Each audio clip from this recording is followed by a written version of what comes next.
Assalamualaikum warahmatullahi wabarakatuh. Selamat datang kawan-kawan semuanya di channel Riam Biru. Terima kasih banyak untuk kawan-kawan semua yang sudah berkenan hadir di channel ini. Kali ini ada satu cerita datang dari Mas Trio di Jawa Timur. Tidak menyebutkan daerah tepatnya di mana. Mas Trio menceritakan tentang satu kejadian horor yang pernah diceritakan oleh salah satu temannya. Kejadiannya itu sekitar tahun 2006, di mana waktu itu Mas Trio keluar kota. Dia itu bekerja tidak di kotanya sendiri tersebut ya. Nah, bekerja dapat kabar dari salah satu kawannya yang lain. Ini dikabarin, "Yuk, kamu udah denger belum?" Ditanya. "Denger apaan?" "Ada kabar," katanya. "Kabar apaan?" "Rumahnya si Sepul itu kebakaran," katanya. "Hah? Rumahnya si Sepul Gondes gitu." Gondrong desa begitu ya. Itu sebutannya untuk salah satu kawannya tersebut si Mas Saiful. "Rumahnya itu kebakaran." Waduh, terus gimana gitu kan? Aku belum dapat informasi lengkapnya. Nah, ini si Mas Trio sendiri itu sama Mas Saiful itu lumayan ya, cukup dekat gitu ya. Mereka sahabatan udah lama, satu kampung, sahabatan udah lama, dan ya dari kecil sampai udah gede pun mereka tetap kalau misal Mas Trio pulang, ya salah satu tempat yang dituju itu rumahnya si Mas Saiful. Rumah sederhana, rumah kecil, boleh dibilang setengahnya itu bangunan permanen pakai tembok gitu ya. Setengahnya itu masih pakai anyaman bambu. Bagian dapurnya di sana itu masih pakai anyaman bambu. Nah, ini mendapat kabar semacam itu, tentu saja sedih Mas Trio ya. Ya, membayangkan keluarganya Mas Saiful seperti apa. Terus kalau misal kebakaran, seberapa parah kebakaran tersebut, kira-kira Mas Saiful itu pindahnya kemana gitu ya. Untuk sementara waktu tinggal di mana, bagaimana renovasi rumahnya, dan sebagainya. Pada saat itu juga, Mas Trio memang udah ada tabungan. Jadi Mas Trio udah bekerja sekitar 2 tahun, itu sebagian besar uangnya ditabung, dan ya pekerjaannya Mas Trio itu lumayan lah. Akhirnya apa? Karena itu tadi, Mas Trio pun pulang. Dia pulang kampung, izin sama perusahaan dan sebagainya, dan memang deket-deket weekend gitu ya. Lumayan lah bisa beberapa hari di rumah. Akhirnya Mas Trio pulang. Nah, begitu pulang kampung, pulang ke rumah dulu, ketemu sama orang tua, bla bla bla bla. Orang tuanya pun cerita, "Iya si ini rumahnya si Ipul kebakaran," katanya begitu. "Iya Pak, ini makanya aku mau ke sana." "Ya udah, tengokin aja ke sana." Akhirnya Mas Trio sore itu menuju ke lokasi rumahnya si Mas Ipul. Ya udah sepi di sana. Warga pun ya karena ya udah nggak ada. Rumah itu ternyata habis, bener-bener habis. Cuman ada puing-puingnya doang. Tembok-temboknya masih ada, tapi ya kusen pintunya udah nggak ada. Atap apalagi itu udah ambruk, kebakar. Bagian belakangnya sana itu juga udah habis. Mas Trio pun ya tambah sedih di sana. Ini gimana ya Ipul ya? Akhirnya nanya sama tetangganya, "Pak, si Saiful sama kawan-kawan, sama keluarganya itu pindah kemana sekarang ya Pak?" "Oh itu Mas, sekarang pindah di sana, di dekat lapangan." "Hah? Di dekat lapangan?" "Iya, di situ, yang deket tempat sampah di sana Pak." "Iya, pindah di sana untuk sementara. Ini warga kami juga, ya kami lagi gotong royong gitu Mas. Nanti mungkin ada bantuan juga dari balai desa atau apa. Ya kita akan bangun ulang rumahnya si ini, rumahnya si Ipul ini." "Oh ya sudah Pak, terima kasih, saya ke sana dulu ya." Nah, sebelum ke sana, si Mas Trio itu kebelet gitu ya, kebelet banget. "Aduh, kok perutku tiba-tiba begini." Pulang dulu lah. Akhirnya pulang karena udah nanggung sore, baru selepas maghrib dilanjutkan menuju ke rumahnya si Mas Ipul, tempat tinggal sementaranya di sana. Berangkatlah si Mas Trio, dan mungkin sekitar jam 6:30, emang bener-bener awal banget ya, aku mau ke sana. Akhirnya ketemu sama ngelewatin itu tadi, ngelewatin rumahnya, terus ke area belakang itu memang ada tanah kosong biasa dipakai orang main bola kalau misal sore hari. Di dekat situ juga ada gundukan sampah, meskipun nggak terlalu besar ya, tapi kadang lumayan cukup bau, tapi kadang juga diangkut gitu jadi bersih.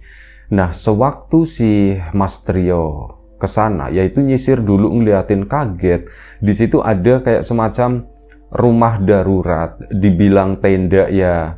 Kalau tenda kan mungkin bagus begitu ya bentuknya. Ini tuh enggak, kayak dari kayu-kayu sisa, terus atasnya itu dikasihin seng, temboknya itu ditutup pakai terpal-terpal sama banner-banner yang nggak kepakai, bekas kayak gitu. Itu bener sedih. Mas Trio pun berhenti sejenak di sana.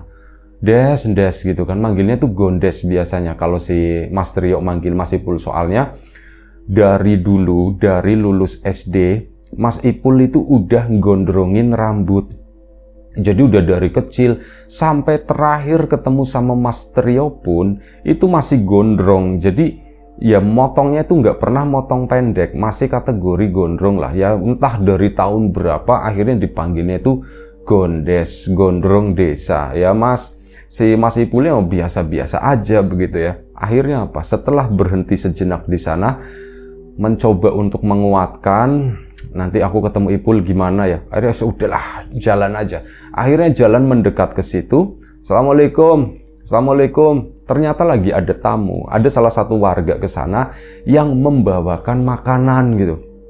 Wah, ada si Mas Gondesnya di sana. Gondes ada di situ. Wah, si Pak Bos, kata si Gondes gitu kan. Wah, kok si Mas ini ya siapa?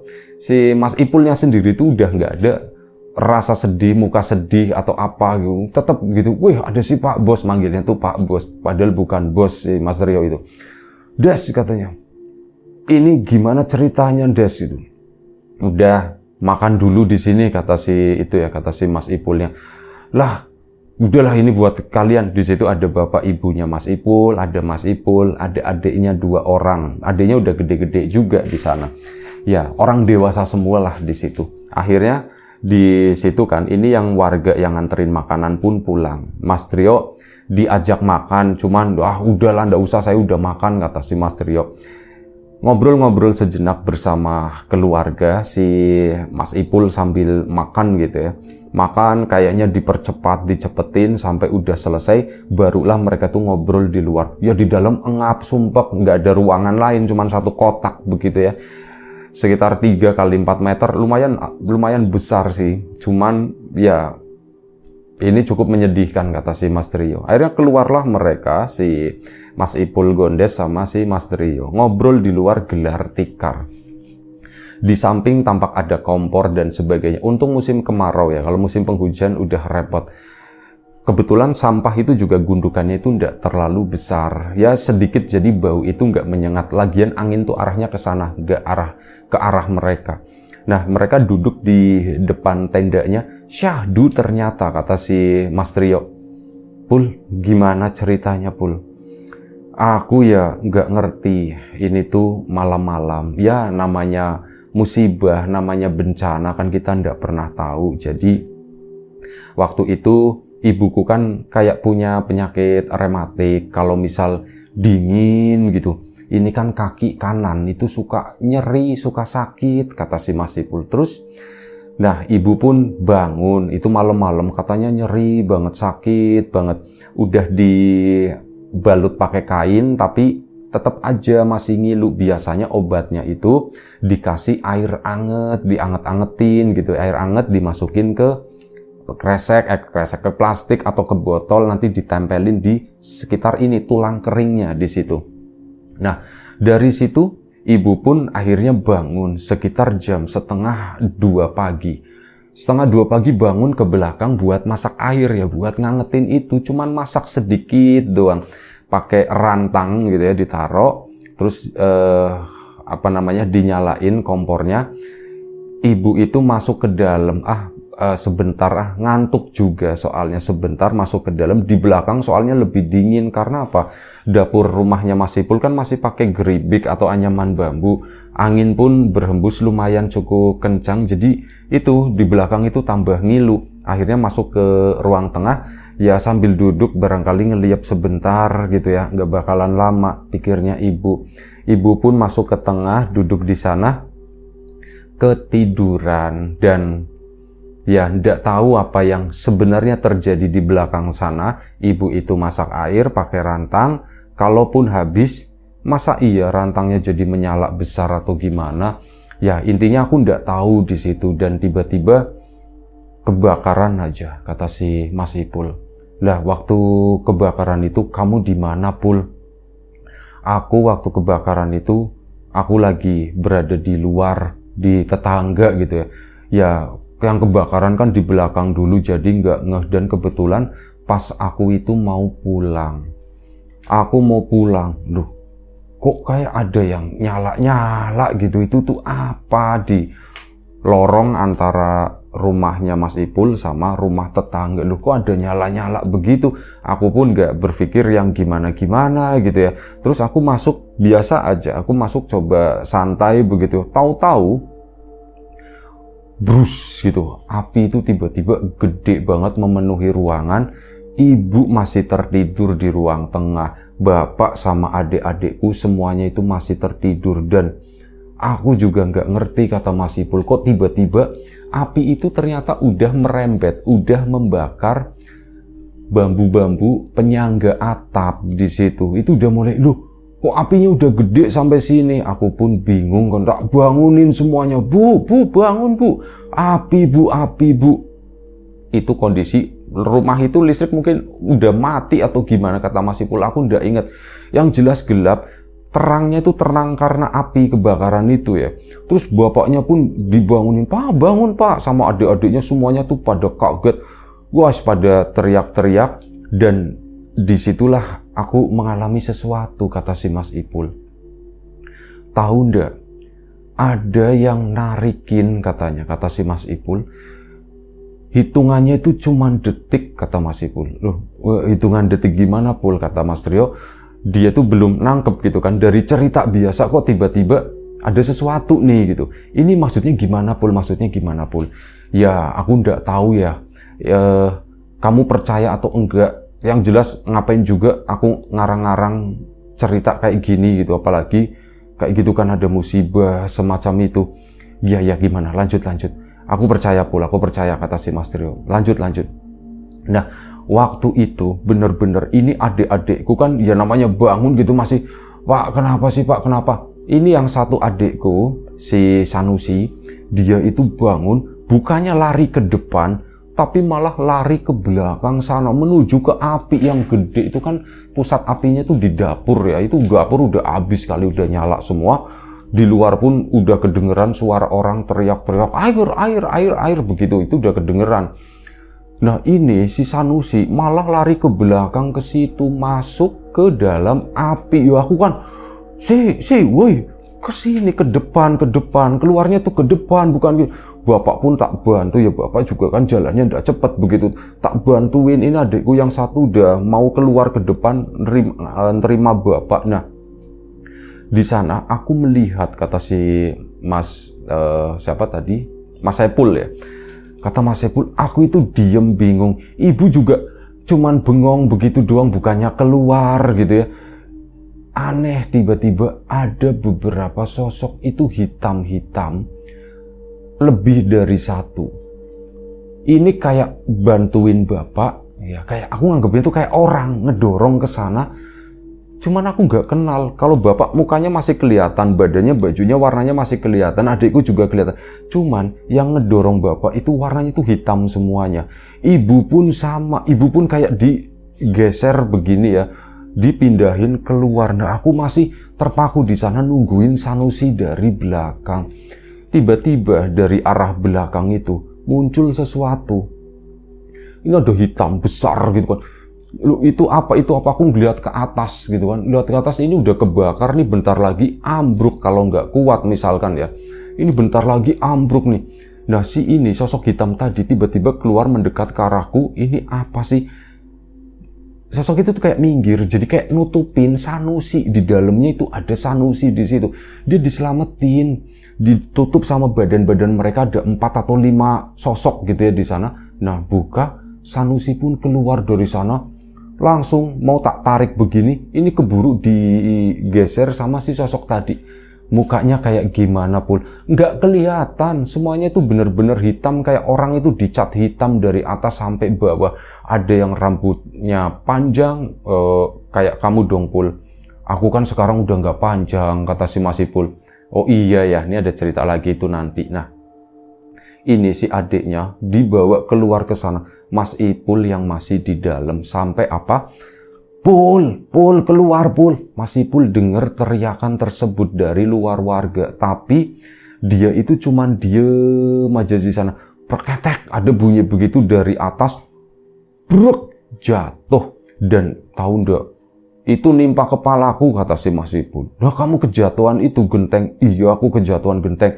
Terus gimana Pul? Ya begini hasilnya. Nah, Mas Ipul waktu itu udah nggak gondes lagi, udah nggak gondrong lagi. Dia itu rambutnya kebakar gara-gara kejatuhan itu bambu sama genteng. Brak, Pul. Oh, pada teriak semuanya. Itu Ipul masih di dalam. Woi, airnya di sini, buruan, air. Warga tuh teriak rame itu di depan gitu ya. Ya, gotong royong warga itu pada nyiramin. Mas Ipul sendiri di situ. Ini dia yang aneh, kata si Mas Ipul. Gimana Pul? Mas Trio pun mulai serius nih mendengarkan ceritanya Mas Gondes ini. Nah, tahu ndak? Aku itu kan ketindihan bambu yang menyala-nyala seperti itu kan. Udah gitu api dari belakang itu juga masuk kan ke ruang tengah kayak gitu membakar. Aku nggak ngerasain panas, kata si Mas Ipul. Nah, kamu nggak ngerasain panas Pul? Iya, ini lihat. Aku nggak ada yang ya luka-luka lecet sedikit gitu ya, kena paku atau kena genteng, pecahan genteng. Cuman gak ada luka bakar, kata si Mas Ipul.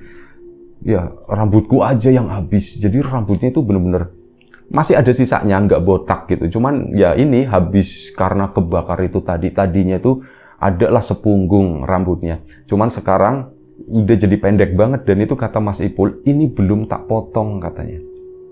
Ini belum tak potong sama sekali, ini udah tak biarin aja bekas kebakar seperti ini. Ujungnya kan kriwil-kriwil gitu tadinya. Sekarang udah tak keramasin gitu, itu pada lepas sendiri. Iya gitu kan. Si Mas ini juga sebenarnya terus lanjutin lagi, gimana kamu kok nggak ngerasa dingin atau nggak ngerasa panas atau apa?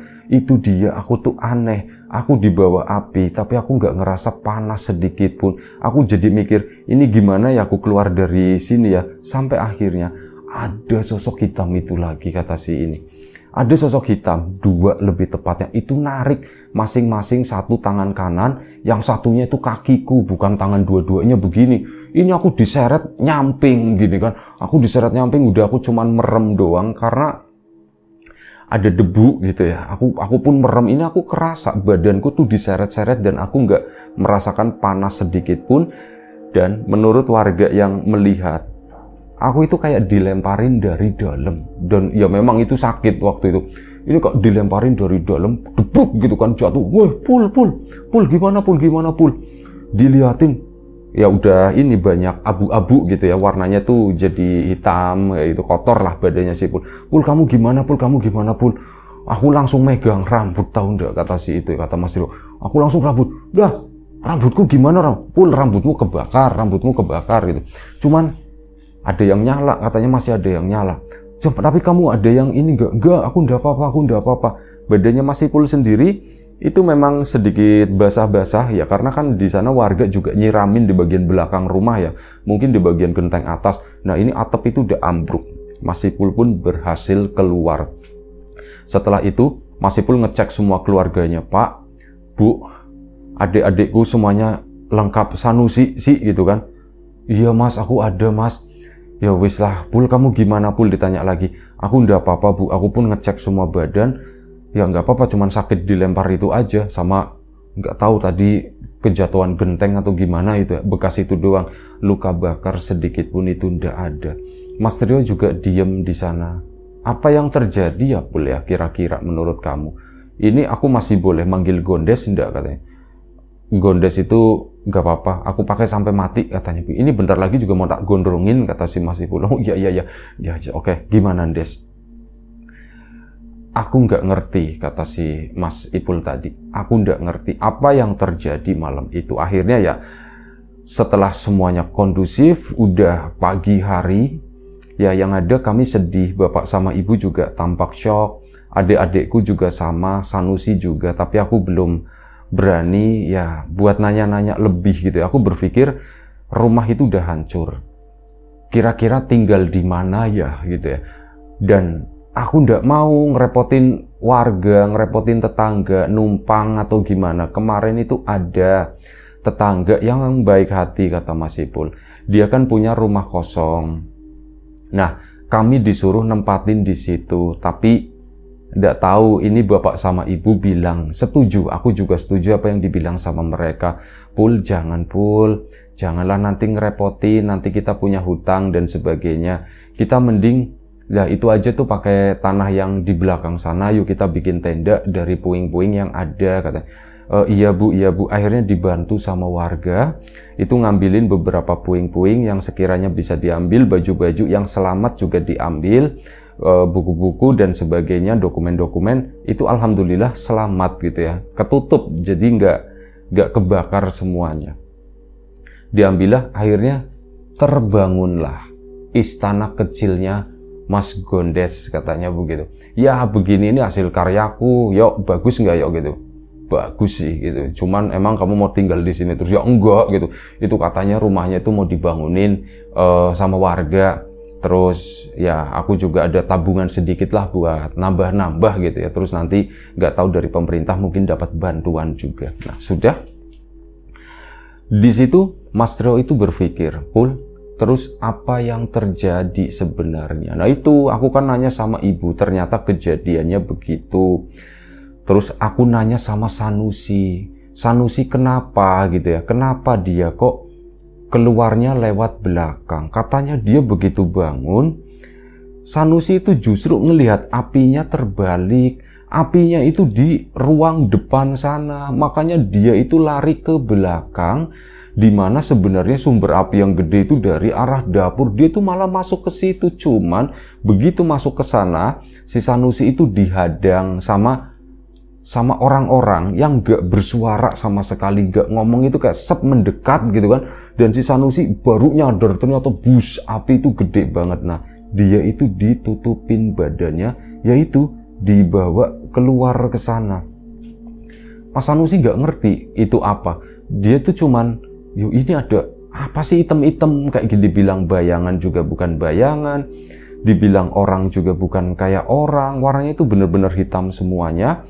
Kayak gitu dibawa keluar, itu yang dilihat sama Sanusi. Lah kamu sendiri gimana, ada yang narik-narik seperti itu? Aku juga ndak tahu, kata si Mas Ipul, aku juga bingung. Dan kamu tahu ndak yo, apalagi nih gitu kan, ditanya sama Mas Ipul, apalagi sosok-sosok hitam yang kemarin ngebantuin itu, dia itu sering muncul, katanya. Lu sering muncul di mana? Itu di belakang, katanya. Di belakang di mana? Di tempat sampah, katanya begitu.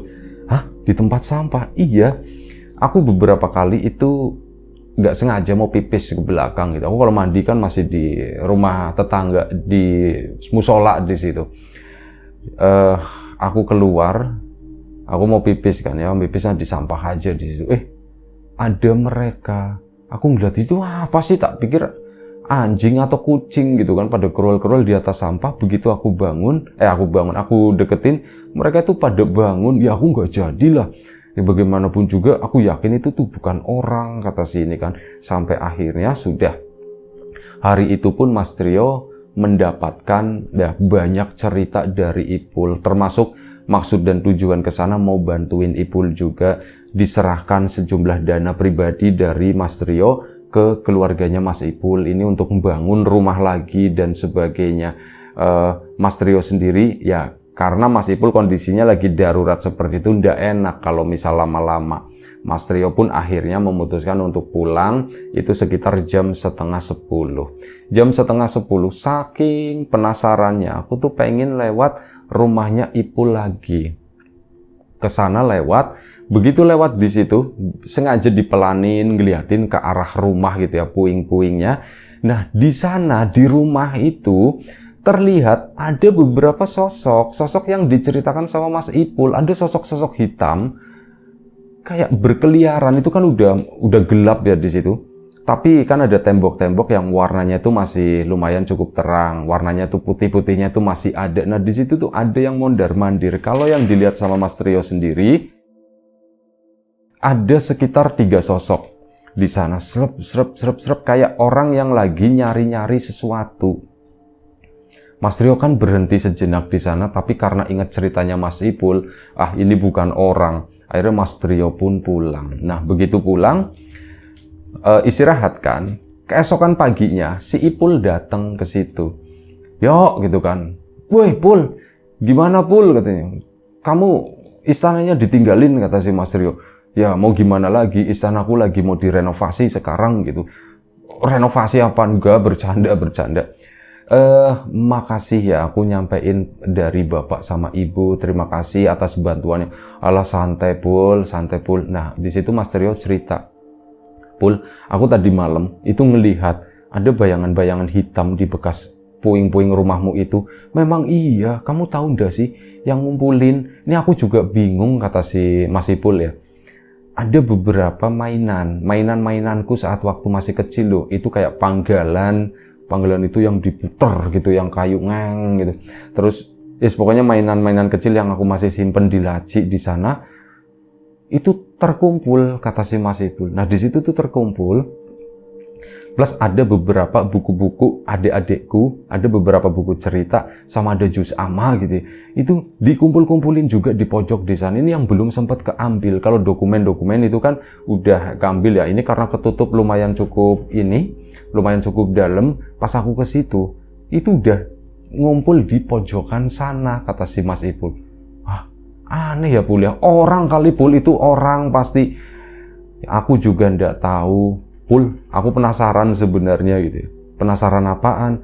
Kamu nggak pengen nemuin gitu? Kamu kan ya, ini sorry ya Pul, bukan ngungkit ya. Iya, kan aku ngasih nggak banyak buat kamu. Kan kamu pagi-pagi datang ke sini buat ngucapin terima kasih. Emang semalam dari cerita kamu udah bilang terima kasih ke mereka? Iya juga ya kata si Mas Ipul. Iya juga ya yo ya. Terus gimana yo? Ya udah, datengin yuk katanya. Datengin. Iya sekarang katanya. Ya nggak tahu kalau sekarang kelihatan atau enggak. Kalau siang sih nggak pernah kelihatan kata Mas Ipul. Ya udah nanti malam kata Mas Trio kan. Ya wis nanti malam, mau jam berapa? Ya yang agak sepian Pul. Kalau misal jam 9 itu takutnya masih ada orang atau gimana. Jam 10 lah katanya. Ya wis jam 10, tapi aku dijemput ya. Iya nanti tak jemput ke sana. Si Mas Trio pun akhirnya hari itu udah selesai ya. Malam harinya nyamperin Mas Ipul. Ditanya sama bapak ibunya, "Yuk, mau kemana?" katanya. "Aku mau main ke tempatnya Ipul, Bu." "Oh iya, salam ya buat keluarganya. Ini ada beberapa, jadi ibunya tuh beli buah-buahan gitu ya. Ini ada beberapa buah-buahan, kasih bawa aja deh buat sana, buat Ipul sama keluarga." "Oh iya Bu, makasih Bu." Akhirnya dibawa sama Mas Trio, datang ke sana bawa oleh-oleh. "Assalamualaikum." "Waalaikumsalam, Pak Bos," biasa manggilnya. Terus, "Wih, bawa apa ini?" kata si Mas Ipul. "Enggak, ini bukan buat kamu Pul, buat keluarga kamu gitu." "Oh ya sudah. Sana kasih sendiri," kata si, padahal bercanda gitu. Ke situ, "Pak Bu, ini ada dari Bapak sama Ibu," katanya. Waduh, repot-repot gitu. Makasih. Intinya udah. Kan niat awal memang mau jemput Mas Ipul. "Gimana Pul? Sekarang Pul itu udah jam 10 lewat. Yuk. Akhirnya Mas Ipul pun izin sebentar. "Pak Bu, tak nemenin Trio sebentar nyari makan," bilangnya begitu. Ya. Akhirnya jalanlah mereka, Mas Ipul pun dibonceng dengan rambut yang aneh gitu. Kalau kata Mas Trio, rambutnya tuh mirip-mirip kayak Yonkuro atau mirip kayak Dragon Ball. Itu udah kaku rambutnya gitu, bekas kebakar, aut-autan lah si Mas Ipul itu. Akhirnya apa? Menuju ke rumahnya tersebut. Di sana Mas Ipul ngomong sama Mas Trio, "Yuk, tapi kamu nggak ada niat apa-apa kan yuk?" "Niat apa-apa gimana Pul maksudnya?" "Ya siapa tahu nanti kamu minta-minta atau apa gitu." Enggak, kata si Mas Trio. "Ngapain juga?" "Enggak, aku tuh penasaran gitu. Kemarin aku ngelihat, makanya aku tuh penasaran. Itu orang atau bukan sebenarnya? Takutnya hitam itu karena di kegelapan. Kalau memang hitam, benar-benar hitam, ya kemungkinan itu bukan orang." "Ya sudah, kalau kayak gitu berarti nggak ada. Ini ya aneh-aneh ya, nggak ada Pul, beneran janji." Akhirnya si Mas Trio sama si Pul tibalah di rumah tersebut. Nah, rumahnya Mas Ipul memang agak jauh dari tetangga, tapi lumayan terekspos karena dari jalan itu nggak terlalu jauh dan samping-sampingnya itu nggak ada pohonan besar gitu, yang ada itu di belakang kebun, jadi kelihatan lah. Nah, datang ke situ dari kejauhan, belum sampai di depannya itu udah kelihatan, oh itu puing-puingnya rumahnya si Ipul. Gelap di sana. Pul, tapi aku kok rada ngeri ya Pul ya. Ya kalau ngeri balik lagi aja katanya. Enggak lah, nanggung, penasaran. Ya wis, akhirnya tibalah di depan rumah sana, mereka pun turun. Mas Trio sendiri berharap udah kelihatan dari depan gitu kan. Ternyata enggak ada apa-apa. Mereka pun masuk ke situ. Yuk hati-hati ya, yuk paku ya, yuk. Iya ya, tenang aja, ini aku bawa senter gitu. Akhirnya disenterin masuk ke dalam sana. Gak ada siapa-siapa ya, Pul ya. Iya emang gak ada siapa-siapa. Terus maunya gimana? Udahan atau mau gimana? Bentar lagi deh Pul, bentar lagi. Kita ke belakang yuk katanya. Akhirnya ke area belakang sana. Dulu waktu si Mas Rio kecil sering main di belakang rumahnya Ipul di sana karena adem. Di situ deket sama pohonan bambu. Pohonan bambu itu agak ke belakang lagi ke sana, yang deket sama rumah yang dulu waktu masih kecil ada. Sekarang itu kayak layu mati gitu ya. Bambunya itu udah kering sampai akhirnya hilang sendiri. Nah, mereka pun ke belakang sana ngeliatin rumahnya Ipul.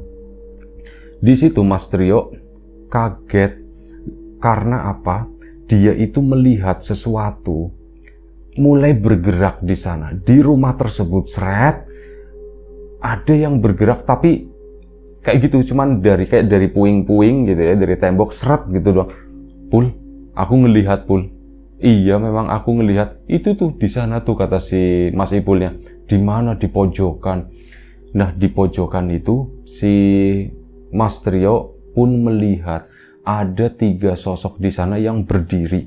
Semuanya itu hitam-hitam begini. Kalau dari bayangannya atau dari apa yang dilihat oleh Mas Trio, mereka itu berambut panjang. Dari badan-badannya itu seperti badan laki-laki. Badannya tuh kayak badan ini ya, bukan badan yang gede atau kurus banget, itu enggak. Badannya tuh kayak badan petani. Kecil tapi kencang gitu. Badan-badannya itu seperti itu. Pul di sana Pul, dan apa? 3-tiganya itu mendekat, dan di belakang itu kan gelap ya. 3-tiganya itu mendekat. Cuman ada lampu ya dari tetangga-tetangga yang lumayan cukup jauh. Lampunya pun samar-samar, jadi nggak terlalu kelihatan jelas. Pul, kok mereka kesini Pul? Ya aku juga nggak tahu gimana, mau kabur atau gimana. Yuk kita kabur aja kata si Mas Rio. Yuk kita kabur aja kata Mas Ipul yang bentar tunggu, nggak enak. Ini 3-tiganya mendekat. Mas Rio sendiri di belakang, Mas Ipul yang menjauh ke sana, mendekat ke arah mereka tadi jalan. Pul hati-hati kata Mas Rio. Mas Rio pun berdiri di sana ya sambil ngelirik, nanti buang lagi, takut. Dan Mas Ipul itu benar-benar berhadapan sama mereka. 3-tiganya itu lebih tinggi dari Mas Ipul, lebih tinggi sedikit. Mereka tuh sama, rambutnya gondrong-gondrong semuanya, ya kayak Mas Ipul dulu gitu. Nah ini mereka tuh kayak ngobrol atau apa. Mas Ipul pun kayak kedengeran matur nuwun, sudah dibantuin atau apa. Mereka itu nggak ngomong apapun. Terus apa? Si 3-tiganya itu merunduk di depannya Ipul, bener-bener oni bersimpuh, kakinya ditekuk 3-tiganya. Mas Trio kan bingung, kenapa kok mereka seperti itu sama si Ipul? Emang Ipul bisa apa? Emang Ipul hebat apa?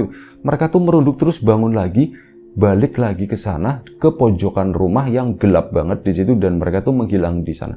Akhirnya nanya kan, Pul, sini Pul. Akhirnya si Ipul mendekat nih. Pul, kenapa Pul? Kok seperti itu Pul? Aku juga ndak tahu kata si Mas Ipul. Aku juga ndak tahu. Aku bilang terima kasih. Mereka tuh nggak ngomong apa-apa. Malah begitu. Aku juga ndak tahu kata si Mas Ipul. Yaudah Pul, pulang. Akhirnya mereka pun pulang. Si Mas Ipul ditaruh di rumahnya lagi. Sempat ngobrol-ngobrol selama 15 menit masalah itu. Cuman ya nggak ada jawaban apapun. Mas Rio pun pulang ke rumah sekitar jam 11 malam waktu itu. Pulang ke rumah, ketemu sama bapaknya, sama ibunya belum tidur. Nungguin Mas Rio. Pak, Bu, begitu pulang ke sana, Mas Trio itu antusias banget ingin menceritakan sesuatu sama bapak sama ibunya. Nah, Pak, Bu, aku tadi ini sebenarnya ada cerita-cerita aneh di tempatnya Ipul kebakaran. Apa? Diceritakan semuanya dari awal, termasuk yang terakhir tadi yang katanya, yang Mas Trio itu melihat ada 3 sosok ini yang merunduk di depannya si Ipul katanya. Bapaknya pun, bapak itu nggak kelihatan kaget, ibunya sih kelihatan, masa yuk begitu yuk. Iya beneran, kamu itu orang kali yuk. Nggak tahu Pak, nggak tahu Bu, itu kayaknya bukan Bu, itu bukan Bu. Bapaknya itu diem aja gitu. Pak kok diem aja? Nah, akhirnya kan dibegitukan, diceritain nggak ngasih tanggapan atau gimana. Mas Trio sendiri ceritanya itu sangat bersemangat waktu itu, tapi bapaknya tuh diem aja. Akhirnya ya enggak heran kata si bapak. Loh, enggak heran gimana? Ya kamu kan temannya Ipul, katanya begitu. Kamu kan temannya Saiful. Iya Pak, emang kenapa Pak? Emang kamu enggak tahu katanya. Enggak Pak, aku enggak tahu apapun Pak. Kamu tahu enggak sih? Ini sih apa yang Bapak lihat katanya, apa yang Bapak tahu. Boleh dibilang Saiful itu kalau dinilai begitu ya, itu mungkin orang paling baik sekampung katanya gitu. Hah? Maksudnya gimana Pak? Si Ipul orang paling baik sekampung Pak? Iya, Ipul orang baik, paling baik sekampung. Loh emang kenapa Pak? Kamu, ya selama kamu pergi dan mungkin hal itu dianggap remeh, dianggap sepele. Emang kenapa Pak? Apa nih Pak? Ada sesuatu yang aku nggak tahu. Ipul itu kalau malam hari, Bapak ya beberapa kali itu ketemu melihat, itu suka bersih-bersih jalan katanya. Hah, bersih-bersih jalan gimana Pak?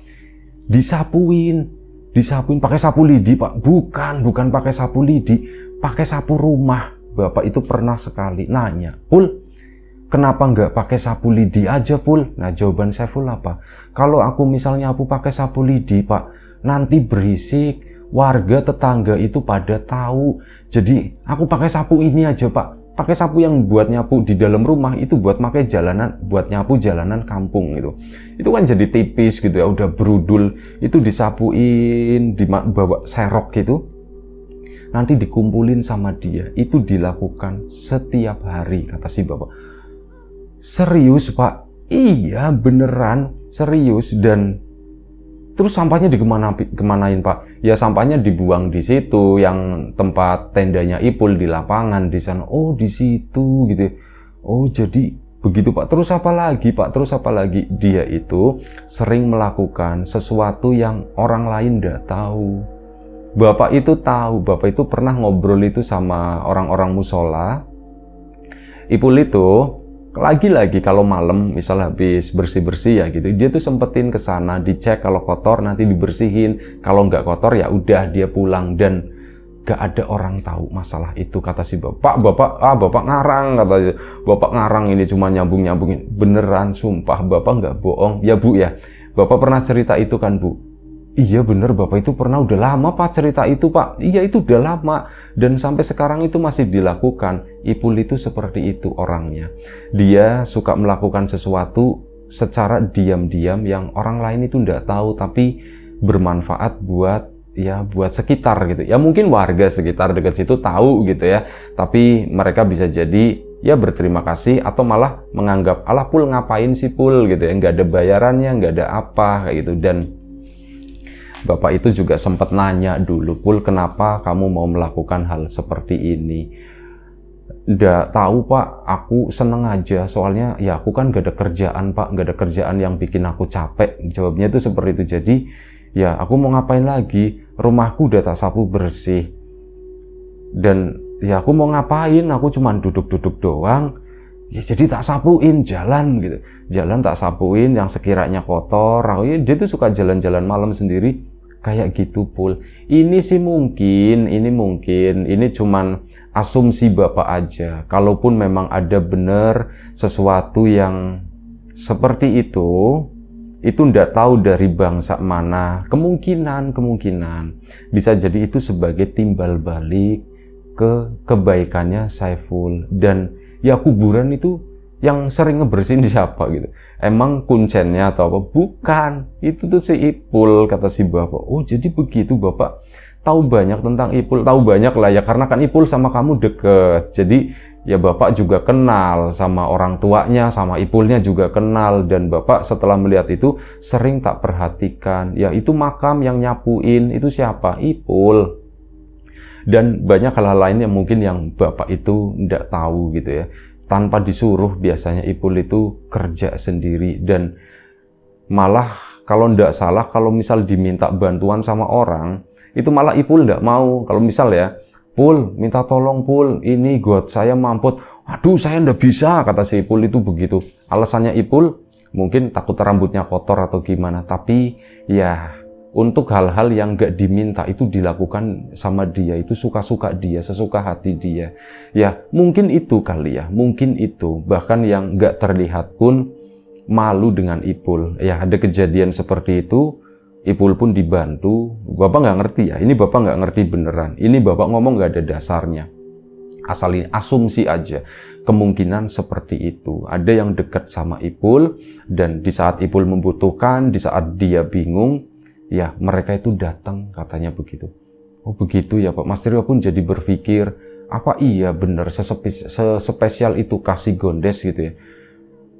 Angel gitu, aku tuh belum bisa nerima. Tapi semenjak hari itu, semenjak mendengar omongan bapaknya, Mas Trio itu pandangannya itu benar-benar berubah sama Mas Ipul. Tetap bersahabat, tetap, tapi aku mau belajar sama orang ini, sama kesederhanaan si orang ini, sama si gondrong ini ya, yang aku pikir dia itu males atau gimana. Ya karena kayak gitu, kerja itu juga beda sama ini ya. Ya latar belakangnya juga beda, terus keberuntungannya juga beda. Mas Ipul itu dengan hidup dengan seadanya. Tapi ya aku pernah menganggap Ipul itu orang yang males. Dan seketika pandanganku itu berubah tentang sahabatku si Ipul tadi. Dan Mas Ipul sampai sekarang itu memilih untuk tidak menikah. Dia itu nggak menikah. Ya sempat dijodoh-jodohin gitu, tapi Mas Ipul, aduh aku malu kalau sama perempuan, beneran aku malu. Dan sekarang itu udah gondrong lagi, cuman di bagian depannya itu udah mulai membotak. Ya itu aja satu cerita dari Mas Trio. Semoga kita bisa mengambil pelajaran apapun itu gitu ya, sesuatu yang baik dari cerita ini. Kalau ada sesuatu yang negatif, dibuang jauh-jauh aja. Baik, itu aja. Terima kasih Mas Trio, terima kasih juga buat Mas Ipul, Mas Gondes gitu. Itu terima kasih, ada pelajaran yang bisa diambil di situ. Terima kasih untuk kawan-kawan semua yang udah kasih support, udah kasih dukungan apapun itu. Kawan-kawan subscriber, kawan-kawan membership, kawan-kawan yang udah kasih support dalam bentuk super thanks ke Riam Biru, terima kasih banyak. Kawan-kawan yang udah ngasih like, udah nge-share ke yang lainnya, kawan-kawan yang udah ninggalin komentar juga terima kasih banyak. Ya, semoga semua kebaikan itu dikembalikan lagi ke kawan-kawan semua menjadi sesuatu yang lebih besar, sesuatu yang lebih berarti, sesuatu yang lebih bermanfaat lagi nantinya. Doa terbaik dari kami untuk kawan-kawan semua, semoga selalu diberi kemudahan dalam hal apapun, termasuk kemudahan dalam hal rizki. Yang sakit segera diberi kesembuhan, yang sehat tetap dijaga kesehatannya. Sampai jumpa di episode selanjutnya. Riam Biru, jaga kesehatan kawan-kawan semuanya. Assalamualaikum warahmatullahi wabarakatuh.